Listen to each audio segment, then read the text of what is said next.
Welcome. You're listening to The Best of Investing. I'm your host, Edward Brown. Our phone number is 888-912-1190. Use that number to answer the trivia questions for a 5-pack tanning certificate given away during the show. That certificate's not sponsored by the radio station, but by Tan Bella Tanning Salon with 2 locations in San Francisco and 1 in Marin. The certificates are worth over $100, so it's a nice little prize.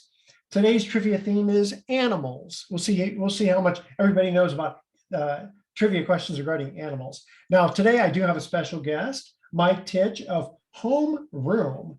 Now, Michael, or do you go by Mike or Michael? Mike's good either way. Mike's good. Okay, so Mike is the co-founder of Home Room, a home sharing app that connects users to roommates, social opportunities, and hosts of tech-enabled property management tools. Mike previously led marketing and data science teams to Airbnb, where he managed between 50 to 100 million in annual digital marketing spend. After the pandemic led to Airbnb shutting down its marketing team in early 2020, Mike quickly found himself at Home Room. As CMO, he has developed the early stage company, securing $500,000 in funding while growing from 20 to hundreds of rental properties. Hey, Mike, welcome to The Best of Investing. Thanks so much. Yeah, it's great little reading the background. I guess I haven't updated that in about a year or so, but oh yeah, I know how that is. You write something and you go, oh, I got to update that again. So tell us again, kind of go through a little maturation here. So what exactly is Home Room? Yeah, so I think what fundamentally we do is we offer a service to real estate investors that helps them find rent by the room properties, and then we basically act as their property manager. So we'll do everything as like in investment firms, do right pro formas, find them good deals, do all the underwriting, and then once someone agrees to purchase the property, we also act as the construction company, and then eventually the property manager. So we're kind of like a choose your own adventure story in this co-living ecosystem. It really makes it super easy if people just give us $75,000 to invest, and we kind of just take it from there. So they give that example. Okay, so they give you $75,000, and you'll find the home for them to buy, and you'll help them renovate it, and then they'll either will they sell it, or they generally will rent it out, like Airbnb or a monthly rental.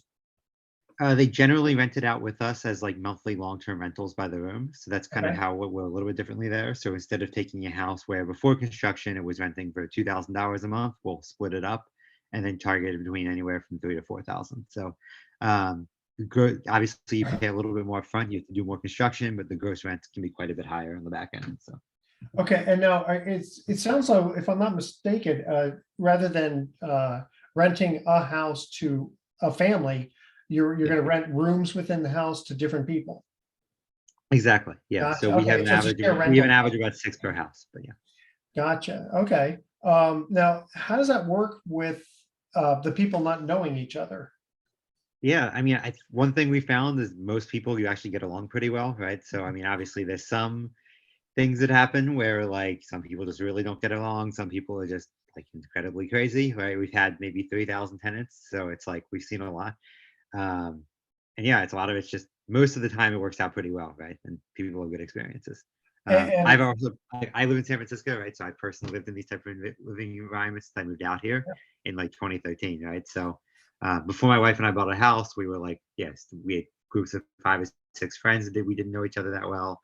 Yeah. Lots of interesting stories there. We rented from like people on Craigslist where we split a 2-bedroom apartment with them. Yep. They were crazy. So I mean, like I've had lots of good experiences. And yeah, it's always varied. Well, the very first condo I bought in 1984, back then they didn't have Craigslist. They put an ad in the paper looking for 2 roommates, and it worked out great. I got 2 roommates. I owned the condo. They helped me pay the mortgage, and it worked out really, really well. In fact, I was actually pretty fortunate with roommates on that. Now, the thing is, you're not having like one person be the tenant and subleasing it. You are leasing it, and so you have a bunch of different tenants. So we technically act as like the way we structure the lease agreements. We're technically the master tenant, but we kind of pay out based on the amount of rent we collect. So in functionality, we're a property manager, but yeah, so we're kind of technically the master tenant. So yeah, we Yeah, handle the utilities and splitting, all yeah, that. in one respect, and we're going to go to a break here in just a minute. In one respect, the thing that's kind of cool about that is that a lot of tenants don't really want to be responsible for all the other tenants. They just want to be responsible for their portion. So that part can work out really well. All right, tell you what, we're going to go to our first commercial break here. Our first trivia question about animals. And again, Mike, if you know the answer, don't say anything until we get back. We want the audience to have a shot at it. All right, first trivia question. What is a rhinoceros's horn made out of? What does that mean? What is a rhinoceros horn? What is that made out of? Call 888-912-1190. First caller with the correct answer wins the tanning certificate from Tan Bella, which is worth over $100. Want to make a quick mention here for Mountain Mike's Pizza in San Rafael. Pizza the way it ought to be. Fantastic pizza. I don't know if you ever had them, but Mountain Mike's Pizza in San Rafael. Go to the one in San Rafael. All right, stay with us. You're listening to The Best of Investing. Don't touch that dial. We're going to be right back. Welcome back to The Best of Investing. I'm Edward Brown, your host. Mike's special guest, Mike Tich of Homeroom. Our first trivia question was, what is a rhinoceros's horn made out of? Now you can answer, Mike, if you know. What do you think it's made out of? I mean, I would have guessed ivory or something like that, right? But That's what I would think, I too. did search it, and that's not it, though. Yep. So, It's hair. It's yeah, made out of yeah. hair. It must Basically, be very tightly fingernails, wound. basically. Say Yeah, again? it's basically the same thing that fingernails are made out of. So apparently, Yeah, really? Is your nails are made out of hair? I thought they were apparently it's the same animals. material, just different structured, right? Oh, interesting. Okay, well, there you go. Learn something new every day. Before we get started again, I want to make a mention here also for the Elk Cove Inn, which is located in Mendocino, right on the water there. They beautiful views, beautiful Mendocino coast. Check them out at the elkcoveinn.com. All right, so we are in the Zoom studio, as they say, with Mike Tich of Homeroom. So again, I can kind of see the pluses on something like this, where you have people who don't really know each other, but nobody's responsible for each other. They're just responsible for themselves. So it's sort of like an apartment, except that they're all in one place, so to speak. And I knew guys, we used to call it the zoo. They actually had 10 guys from a church group, sharing space, and that worked out great. So we don't go too high. We cap it around 8, and we try to have one person per room, just because like it can, in San Francisco especially, it can get really crazy. So and then but usually they usually would have one kitchen, wouldn't they? yeah. So it's usually one kitchen, but there's multiple bathrooms most of the time, so it's not too bad. Yeah, you gotta have that. And then do sometimes people say, hey, I'd like to do this, but I also have a friend or a brother who wants to rent one of the other rooms? Sometimes most of our investors are remote investors, right? So they don't necessarily have the property. So they'll live in San Francisco and New York, and they just, most of the time we're not buying in those high areas where they know people. They're buying in Texas or the Midwest. No. What I mean is when someone answers a Craigslist ad, let's say, do they already have another roommate with them potentially? Every once in a while, yeah, we'll get people joining as groups. Most of the time, I think they're individual people that maybe are coming new to an area and just kind of looking around. Yeah, we do a lot on the tenant marketing side. It's like 30 some channels, so it's kind of crazy of how many. It's like Facebook Marketplace is the biggest, but it's like Craigslist, I think, is like second or third now. It's not even the I was just gonna use that as an example. How do you vet these people? Would it just the same way you would do a typical apartment vetting? For the most part, yeah, it's credit score. I think the main thing we do differently is we do also do interviews with the existing housemates to make sure they're not like too out there. But yeah, the main thing is just credit score. Do they have a solid job? Are they going to be decently reliable? And how often do you run into issues where you get a complaint from an existing from one of the tenants saying, hey, this guy you put in here, he ain't working out? Yeah, I mean, it happens. Like it's I don't know, I'd say it's probably like 1 or 2% of the time, right? Really? But it's like but again, we have 200 rooms, right? So at any given time it's like 2 or 3, right? So it can be quite a bit. And then do you try to match them up, like, let's say same religious affiliation or something like that? Not too much in religion, right? So I mean, there's some houses where they prefer more female tenants, so there's like some accommodations there, right? But I mean, for the most part, we found people get along pretty well, right? Especially because we are saving a decent amount of money on rent there. So well, that's the thing, is I could see from their standpoint, they're most likely saving rent, but from your investor standpoint, I got to think that they're going to make more money Yeah, having basically more individual tenants. Um, exactly. Yeah. So yeah, that's like our customer is fundamentally the investor, right? Because like we're trying to make sure they get the highest rent out of it as possible, right? So yeah. yeah, just I think a lot of it's like, okay, if a market's really hot, we can be a little more selective. If the market's not as hot, then it's okay, what can we do to just fill up a lot of these rooms, right? So Sure. And what markets are you generally in? yeah, so we're in 8 markets right now, 4 in Texas, plus Tampa, Charlotte, Kansas City, and Indy. Um, yeah, we've Okay, had a so few we've let's tested out where it hasn't oh, worked as well, but most of the Midwest, I would say.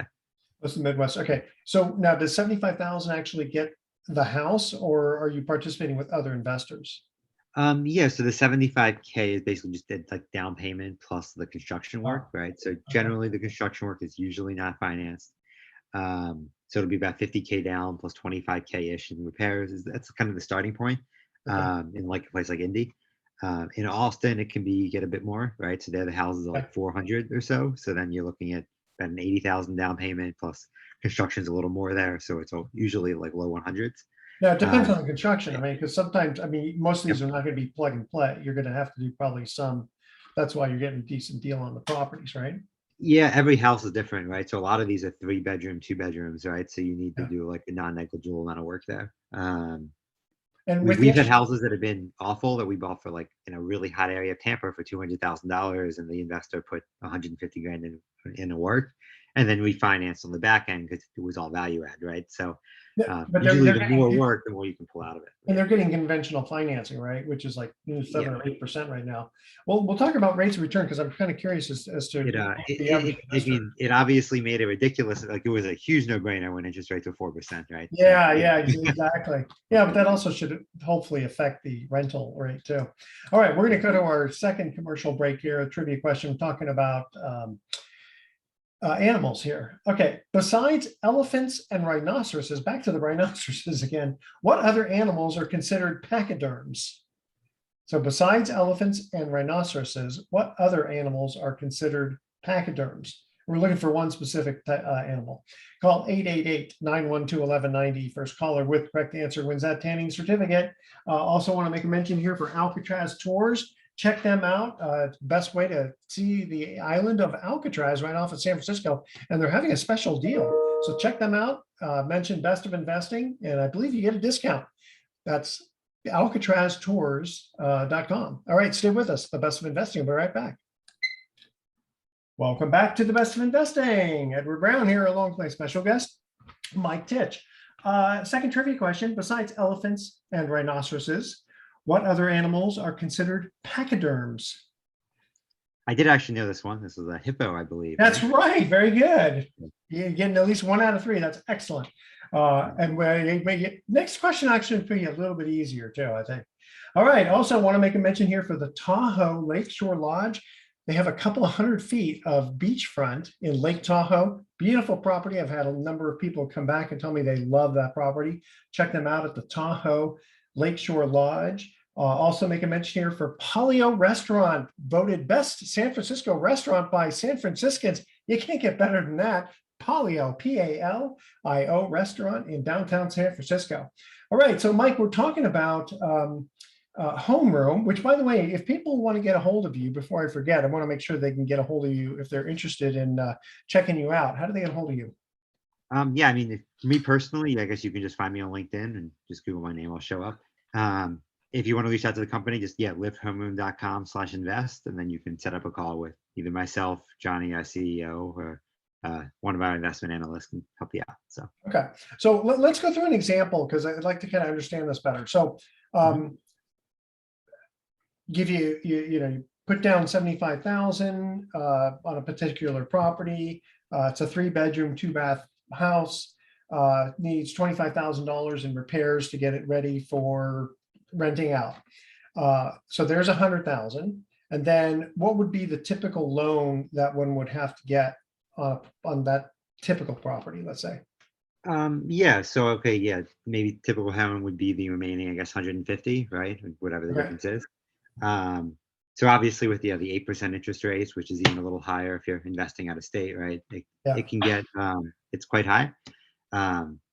Yeah, I cash on cash, right? Like like our cap rate is usually decently close to that, right? Anywhere between the 4 to 7% range based on property location. Okay. Um, in terms of that, where that translates now with cash on cash, it can vary quite a bit, right? So, um, on the low end, a place like Austin will probably be like slightly negative to break even in the short term, with eventually making money over the long run. Indy was still seeing anywhere from like the 2 to 6% cash on cash deals, um, which is obviously not amazing, right? But I mean, it's Yeah. still like what we usually always try to do is compare against what would a single family home be renting for if you were Yeah. to buy it now, and we're still quite a bit higher, like 20 or 30% higher than the equivalent single family home, right? So For the rent, um, if you add all the roommates together compared to a single family renting. yeah, just the Yeah. pure rent, we're about Yeah. like 50 to 60% higher, right? But there's Yeah. obviously like property management's a little bit more, and plus you have to do that construction, right? So it nets out to be about 20-ish% higher, in terms of just raw like pure cash on cash. Um, But I mean, a lot of these deals we're seeing right now in single family homes, like you're probably not going to break even, right? Like at best. And So sometimes it might take where, 5 years, right? So so like, where is the, where, I mean, just to be honest, so where's the big appeal? Like, if you're trying to pitch to a potential investor, where's the juice for them to yeah, go, this is the reason why I'm doing it. yeah. I mean, the goal is mostly people want to not lose money, right? So if you want to get into real estate, you don't want to be like turning over a few $100 every month, right? You want to get at least some solid cash flow out of it. Also, all of our deals, like if interest rates come down and you can refinance, the cash on cash rate shoots up like kind of like crazy, right? Yeah, So some of these deals were like 10, 12%, right? When interest rates are lower, right? So it sure. makes a lot of sense. A lot of this is like you're trying to get into some of that appreciation aspect, right? Um, Homes appreciate over time and you can get a lot of leverage out of that, right? So if you're leveraged 5 to 1, you can take that small 4% return that quickly becomes like another 10 or 15% on top of it. So you take a 10 to 12% appreciation plus a 2 to 4% cash return, plus you're paying down that principal every month. Like the total ROI is between 15 to 20. Um, so it's quite strong there in terms of like the total return on your money. Um, but obviously the short-term cash flow is not as high as maybe what you can get somewhere else, right? But it's just a different Yeah, type of investment. longer So term. I guess what I'm doing is I'm trying to, everything's based on alternatives. So I'm thinking, yeah, does that make sense compared to buying, just buying a rental, right? yeah. Now the thing is, your advantage is the fact that the individuals paying rent should be higher than the single one, but that almost makes it sound like you can't find any single family house to rent to a single family person that would ever make sense. Right, based on what we're hearing, but that's not the case. So I'm wondering, maybe it's the Yeah, we're choice. mostly in higher quality markets, right? I think it's like That, we're in markets where the homes are $200,000 to $300,000. Like I think you can definitely go to Columbus or places maybe in the middle of nowhere where homes are even cheaper, right? And it might make yeah, sense, right? But yeah, most of our markets are like they're not San Francisco, but they're Dallas, they're Austin, they're yeah, San so sure. Antonio, they're Tampa. So you're getting some of that appreciation to where Well, you people want to move make and you're sure you able can to rent it leverage. out. I mean, Right, exactly, right, if you have this great cheap place, but nobody rents it, that's a problem. right. Now, we're going to be believe it or not, we're going to go to a break fairly soon here, but what is your background with Airbnb? Because I'm wondering, do you ever do people say, hey, I want to use you and your management company and your uh, um, um, construction company to do an Airbnb instead of the individual monthly rentals? Yeah, I mean, there's a couple people that do it. I think it's quite rare, I would say, right? Okay. So, a lot of the Airbnb started people like a lot of them like to doing their own construction, right? So there's always like Yeah. that's kind of we aren't huge into that side of the world. In terms of what I was doing at Airbnb, I was mostly on like the data science and project management side. So, Okay. So you got some mostly around like experience. how do we find new hosts to the platform, right? So, Yeah. yeah, when I was there, we had ridiculous budgets. We were onboarding hundreds of thousands of hosts a year, so it was Sure. kind of crazy. Yeah. And now it's like, oh, we have like almost like yeah, low 200s total, right? So it's yeah. Yeah. Uh, yeah. And just really quickly, the last question before we go to our break. How big is your construction team? Yeah, so I mean, total people, maybe like 10 or 15, right? In terms Okay. of like people on the And ground plus the do you management. send them out to different places or do you have like different boots on the ground? We have different boots on the That's ground what I figured. Yeah. that we Makes work sense. with in each market, which is like, yeah. And then we have like the centralized managers that basically manage that whole process. So it's like we have a partially US based, partially international. So All right. Here's our third trivia question. What are the only birds that can fly backward? That's an mm, easy one. All right. Call 888-912-1190. First caller with correct answer wins that tanning certificate. Stay with us. The Best of Investing. I'll be right back. Welcome back to the Best of Investing. One more time, I'm Edward Brown, your host, along with my special guest, Michael Tich. And last trivia question, what are the only birds that can fly backward?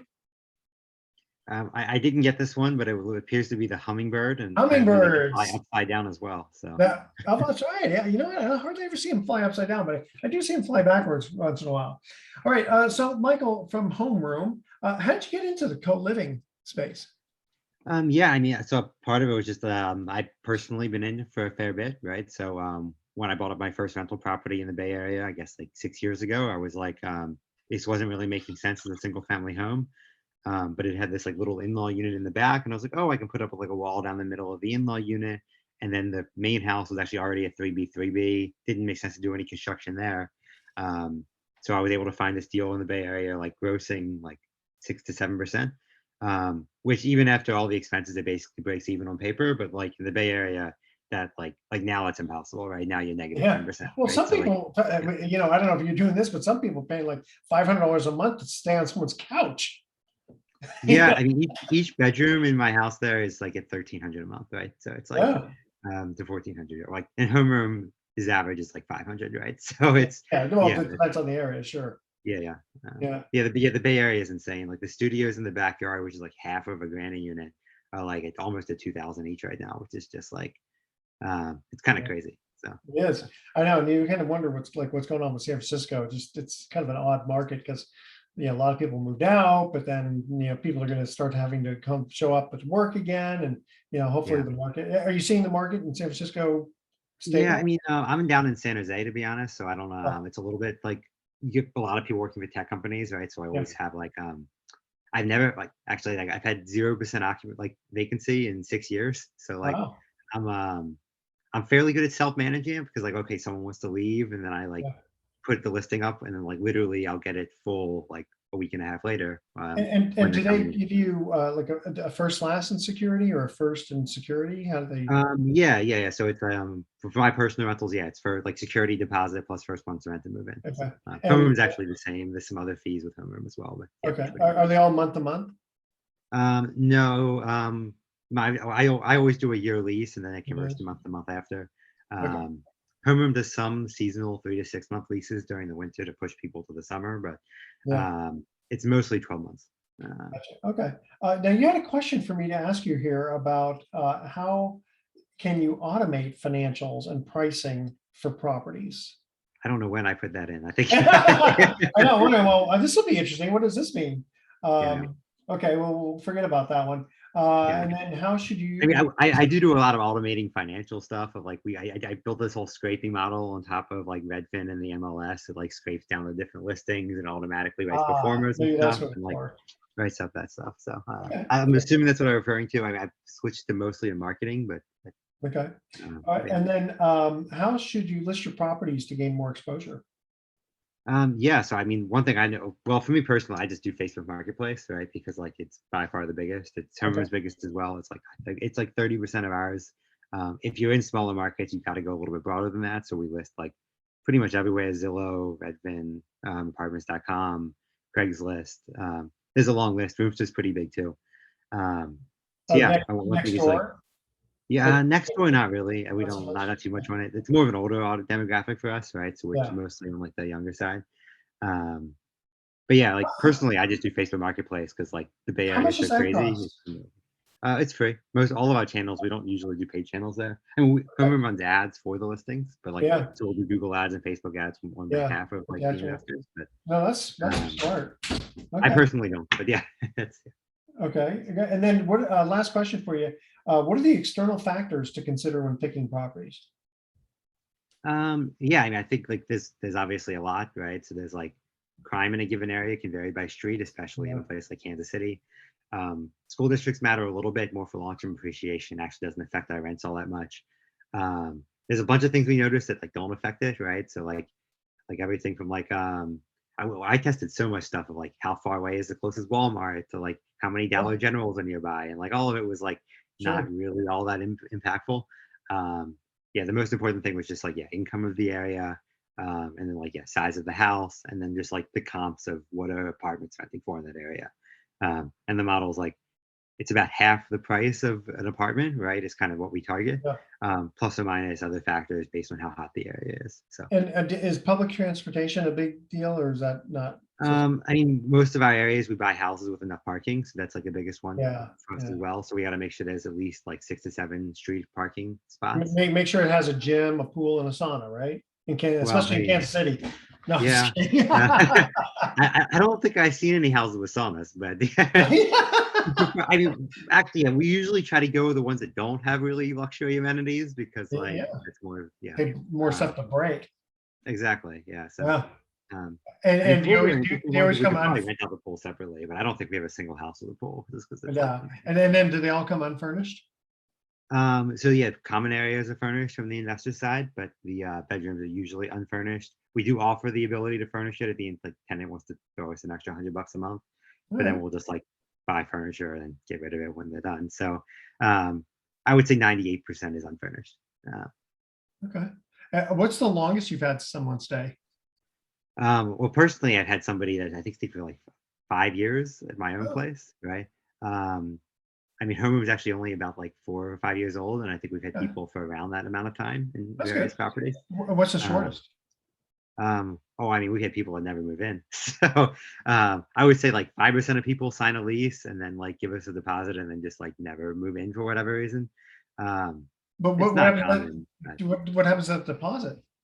I mean, usually because we've held the room, we'll like give it to the owner, right? And it's like, well, sorry, right? It's like Yeah, you shouldn't have signed a lease and then bailed, right? Like, exactly. All right, stay with um, us. Hold on, stay with us. The best of yeah. investing. We'll be right back with some closing comments. Don't touch that dial. Welcome back to the best of investing. Last time for today, I'm Edward Brown, your host, along with my special guest, Mike Tich of Homeroom. So, Mike, I wanted to tell you, the audience too, a little bit about what's going on at Pacific Private Money, because we have a few different funds. Our most aggressive one is the Opportunity Fund, which is a construction loan fund. That one is paying anywhere from 8 to 10%. Excuse me, plus you get a little bit of the profit potential in there. So that one, and that one's fairly new, so it doesn't have much of a track record, but the ones that do have a good track record, because they've been around a long time, the Freedom Fund, which is paying either 7, 8, or 9%, depending upon how much money you put in. Minimum investment's 250,000. All of our funds, you do have to be an accredited investor, which you probably know is net worth exclusive of your home of $1 million or more, or you make 200,000 a year single, 300,000 if you're married. Then we have a fund that I actually manage called the Southwest Fund, and that one we just pay a flat 8.5%. And that fund, we're buying discounted mortgages around the country. And the benefit there is the fact that the average loan to value is only about 51%, but because we're buying these loans at discounts, our average loan to value is below 37%. So it's extremely conservative. And just as you and I were talking about, most important thing, preservation of principal. Don't lose money, right? And our funds pay monthly, except for the Opportunity Fund pays quarterly. But at 8.5% paid on a monthly basis. Now it doesn't really have much growth unless one decides to reinvest their distribution. Then you get a compounded yield of 8.75, 8 7/8. Which in today's market's not bad. And the funds are not tied up. The Opportunity Fund is tied up for a year, but the other two funds are not tied up. So, we want people to give us at least 30 days, and then we sometimes have to kind of spread it out, depending upon who's put a redemption in. But so far, like specifically in the Southwest Fund, hasn't been a problem. Freedom Fund, yeah, a little bit more challenging, but again, people get their money sort of spread out, but it's not tied up for a long time. They kind of like that. So Yeah. that's what we're doing there. And so one thing that's kind of interesting, we had a guy on, a guest before, and he said one of the things he likes about loans, he says you own nothing, but you control everything. I thought, you know what, that's kind of true, because the lender kind of does control things, right? And if the borrower doesn't pay, then the lender can end up owning the house for a lot less, right? Depending upon that loan of value. Now Homeroom is only, so anyway, for more information, go to pacificprivatemoney.com. So Mike, we only have another minute or so here. It is cool. We have some fun investing in homerooms as well. So it's always interesting to hear more about those. Yeah, no, it's we've let's put it this way, we've done, I don't know, hundreds and hundreds of millions of dollars worth of loans, and we've had invested hundreds of millions of dollars, and to date nobody's ever lost money. So that's that's not a bad track record, let's put it that way. And now your homeroom's only been around for 4 or 5 years. Yeah. So I mean, yeah, it's a relatively new company, right? So we went through YC, we went through a startup. We have some like fairly large investors, right? Raised a pretty large, I guess recently like a seed round, right? So we raised about 3 or 4 million. Still have most of that as a company, right? So, Wow. yeah. All right, very good. Again, why don't you give out your information before we cut out for our thoughts for the day? Yeah, for sure. Just feel free to go to livehomeroom.com/invest, and always down to hear more from people and figure more stuff out. So, All right. Thank you again, Mike from Homeroom. So here's our thoughts for the day. So when I was a kid, my dad got fired from his job as a road worker for theft. I refused to believe it, that he could do such a thing. But when I got home, well, the signs were all there. I gotcha. Okay. And when I told the doctor about my loss of memory, he made me pay in advance. Yeah, kind of a smart doctor there, I'll tell you. All right. Tune in next week to The Best of Investing. We're going to be giving away more free prizes for answering trivia questions. Thanks for listening. On behalf of our team, I'm Edward Brown, wishing you the best of investing. So long.